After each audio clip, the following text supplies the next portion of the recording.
কল্যাণের পথ, সুন্দর জীবন পরিচালনার জন্য উৎসাহিত করবে। কিন্তু প্রত্যেকে প্রাইভেট লাইফে কি করে, ওইটা সিসি ক্যামেরা লাগিয়ে দেখা, এটা কারো দায়িত্বের মধ্যে পড়ে না, এটা একেবারে নিষেধ। এটাকে বলে তাজাসসুস, গোয়েন্দাগিরি করা। বরং ইসলাম কি উৎসাহিত করে জানেন? অন্যের দোষ দেখলে এটাকে গোপন রাখতে উৎসাহিত করে। গোপন রাখবেন। মান সাতারা আইবান সাতারাহুল্লাহু ইয়াউমাল কিয়ামা। কেউ যদি তার ভাইয়ের দোষ গোপন রাখে, কিয়ামতের দিন আল্লাহ তার দোষ গোপন রাখবে। ওমান কাশাফা আওরাতা আখি, বিষ্ণু বলেন, কিন্তু কেউ যদি তার ভাইয়ের কোনো গোপন জিনিস প্রকাশ করে দেয়, কাশাফাল্লাহু আওরাতাহু, আল্লাহ তার সব গোপন জিনিস প্রকাশ করে দিবে। বলেন, আমাদের প্রত্যেকেরই গোপন জিনিস আছে না নাই? এখন আমাদের সব ভুল, সব গোপনীয়তা যদি প্রকাশ হয়ে যায়, কি হবে তখন? আল্লাহ নিজে দায়িত্ব নিচ্ছে যে তুমি যদি তোমার ভাইয়ের কিছু ফাঁস করো, তোমার হাড়ি আমি হাটে ভাঙবো। হাটে হাড়ি ভাঙবো তোমার আমি, তখন দেখা যাবে। আমাদের অনেকের এই মানসিকতা আছে, অন্যের প্রাইভেট বিষয় নিয়ে কখনো আপনি নাক গলাতে পারবেন না, কারো প্রাইভেসিতে আপনি ইন্টারফেয়ার করবেন না, কারো প্রাইভেট স্পেসে আপনি ইন্টারফেয়ার করবেন না।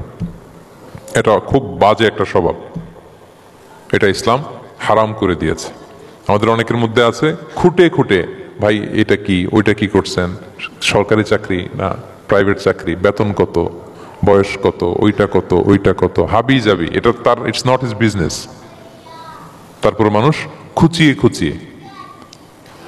নিঃসন্তান দম্পতি আমি দেখেছি, তাদেরকে পেলে অনেকে, ভাই কি সমস্যা, কয় বছর হইল বাচ্চা নিচ্ছেন না কেন, কবে হবে, কার সমস্যা, আপনার সমস্যা না ভাবির সমস্যা, বেটা তোর কি সমস্যা ওইটা বল।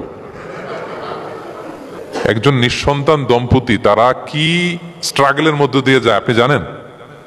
এটা তার জন্য পরীক্ষা। ওই পরীক্ষার মধ্যে আপনি খুঁচিয়ে খুঁচিয়ে, মানে সে kind of he is a gynaecologist, সে আপনার ইয়ে করতেছে, ট্রিটমেন্ট দিচ্ছে, ভাই কি হয়েছে, এইটা ওইটা, তাদেরকে বিব্রত করে একটা পরিস্থিতিতে ফেলা, এম্বারাসিং একটা সিচুয়েশনে ফেলা, এটা হারাম।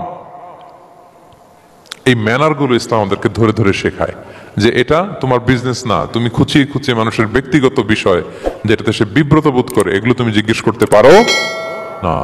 আল্লাহ বলেছেন, খবরদার, ওলা তাজাসসু, ওলা তাজাসসু, গোয়েন্দাগিরি করো না, কারো ব্যক্তিগত বিষয় না। অনেকের এটাতে খুব ইন্টারেস্ট, কার স্ক্যান্ডাল বেরোইছে, প্রায় দেখবেন যে এরকম দেখা যায়, অমুক নেতার স্ক্যান্ডাল ফাঁস, অমুক নায়কের স্ক্যান্ডাল ফাঁস। তোমার স্ক্যান্ডাল কবে ফাঁস হবে এটা বলো? নিজের চরকায় তেল দিতে হবে, আরেকজনের কি হলো, তার কি ভুল আছে, দোষ ত্রুটি আছে, ওগুলো খুঁজে দেখার জন্য আল্লাহ আমাকে দুনিয়ায় পাঠায়। তাহলে আমরা যেন কারো প্রাইভেসি হ্যাম্পার না করি, প্রিয় ভাইরা। এটা ইসলাম আমাদেরকে উৎসাহিত করে, নির্দেশনা দেয় যে আমরা কারো প্রাইভেট কোনো ইস্যু নিয়ে নাক গলাবো না, ব্যক্তিগত বিষয়ে নাক গলাবো না, কারো দোষ দেখলে এটা আমি গোপন রাখবো। কি করবো? আনলেস আপনি এটাকে ইস্যু বানাচ্ছেন। কিন্তু এমন হতে পারে ওই পাপের পরে সে এমন ভাবে তওবা করেছে, এমন ভাবে ফিরে এসেছে, এমন ভাবে প্র্যাকটিসিং হয়েছে যে সে ভালো কাজ দিয়ে আপনাকেও ছাড়িয়ে গেছে। আপনি আটকায় যাবেন, কিন্তু কিয়ামতের দিন ও আটকাবে না। এরকম হতে পারে কি পারে না? তো ওর পিছনে লাগছেন কেন আপনি? আপনি আপনার ইস্যু দেখেন, আপনি কতটা প্র্যাকটিসিং হতে পেরেছেন, আপনি কতটা শুদ্ধাচার আনতে পেরেছেন আপনার জীবনে, সেটা দেখতে হবে। এজন্য খবরদার, ওয়ালা তাজাসসু, গোয়েন্দাগিরি করো না, কারো প্রাইভেট বিষয় নিয়ে নাক গলাতে চেয়েও না। সুবহানাল্লাহ, হোয়াট এ রিলিজিয়ান!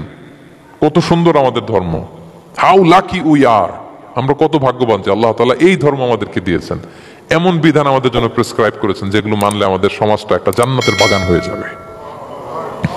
তাহলে 9 নম্বর ছিল ওয়ালা তাজাসসু, গোয়েন্দাগিরি করো না। আজকে থেকে করবেন? কারো মোবাইল ধরবেন, আর গ্যালারি দেখবেন, কারে কি মেসেজ করছিল পড়তে যাবেন, গোপনে তার ড্রয়ার খুলে তার চিঠি পড়বেন, আড়ি পাতবেন, উকি মারবেন, কারো গোপন বিষয় নিয়ে ইন্টারেস্ট দেখাবেন? কথা বলেন না, দেখাবেন? এগুলো নিয়ে কোনো ইন্টারেস্ট আমরা দেখাতে পারবো না। গোয়েন্দাগিরি আমাদেরকে বাদ দিতে হবে। আল্লাহ আমাদেরকে বোঝার তৌফিক দান করুক। কয়টা গেল? আর একটা, লাস্ট নাম্বার। আল্লাহ বলেন, সর্বশেষ আল্লাহ বলেন, ওয়ালা ইয়াগতাব বা'দুকুম বা'দা, একে অপরের পরনিন্দা চগলখুরি করো না। ইয়াগতাব মানে গীবা, গীবত করো না। আইয়ুহিব্বু আহাদুকুম আন ইয়াকুলা লাহমা আখিহি মাইতান ফাকারিহতুম, তোমরা কি চাও যে তোমরা তোমাদের মৃত ভাইয়ের গোশত ভক্ষণ করবে? মানে যে ব্যক্তি গীবত করে সে যেন তার মৃত মরা ভাইয়ের পচা গোশত খায়। গীবত করা, গীবত কাকে বলে?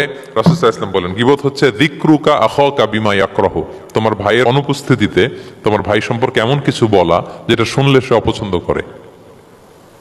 এমন কিছু বলা যেটা শোনা সে পছন্দ করে না। তো এক সাহাবী বললেন, ইয়া রাসূলুল্লাহ আফারাআইতা ইন কানা ফি মা আকুল, হে আল্লাহর রাসূল, আমার ভাইয়ের মধ্যে যদি আসলেই সেই সমস্যাটা থাকে তাইলেও কি গীবত হবে? রাসূল ইসলাম বললেন, আরে তাইলেই তো গীবত হবে। ওই দোষ যদি থাকে, ওটা তার অনুপস্থিতি যদি বলে বেড়াও তাইলেই তো গীবত হবে। আর ওই দোষ যদি না থাকে তাহলে তো অপবাদ হবে, এটা তো আরো বড় গুনাহ, ওটা তো বহতান। তাহলে এই গীবা ইংরেজিতে বলে ব্যাক বাইটিং, ইংরেজিতে কি বলে? এই ব্যাক বাইটিং, চগলখড়ি বা পরনিন্দা, আরবিতে বলে গীবাত। এই গীবত আমরা করব না। কারো কিছু বলা থাকলে আপনি তাকে সরাসরি নাসিহাত করুন। আর দিন ওয়ান নাসিহা, দিন হচ্ছে উপদেশ দেয়া, শুভ কামনা করা, তার প্রতি শুভ কামনা করে আপনি তাকে বুঝান, সে হয়তো বুঝবে। কিন্তু আপনি তার অনুপস্থিতিতে তার নামে বাজে কথা, মন্দ কথা বলতে পারবেন, এটা অনেক বড় পাপ। একজনের ব্যাপারে আরেকজনের কান ভারী করা, ওর কথা ওর কাছে, ওর কথা ওর করে, এরকম করে সমাজের মধ্যে একটা গিরিঙ্গি লাগায়, আছে না নেই? এটা হারাম। রাসূল সাল্লাল্লাহু আলাইহি ওয়াসাল্লাম বলেন, মেরাজের রাত্রে আমি দেখেছি কিছু লোক লাহুম আদফার মিন নুহাস, তাদের নখগুলো তামা দিয়ে তৈরি, নখর ধারালো, ইয়াখদাশুনা বিহা উজুহাহুম ওয়া সুদুরহুম, তারা তাদের নিজের নখ দিয়ে নিজের গালের গোশত, বুকের গোশতগুলো টেনে টেনে ছিঁড়ছে। রাসূল সাল্লাল্লাহু আলাইহি ওয়াসাল্লাম জিবরাইল ইসলামকে বললেন, মান হুম ইয়া জিবরিল, জিবরিল কারা এরা, এত বড় শাস্তি? জিবরাইল ইসলাম বললেন, হুম আহলুল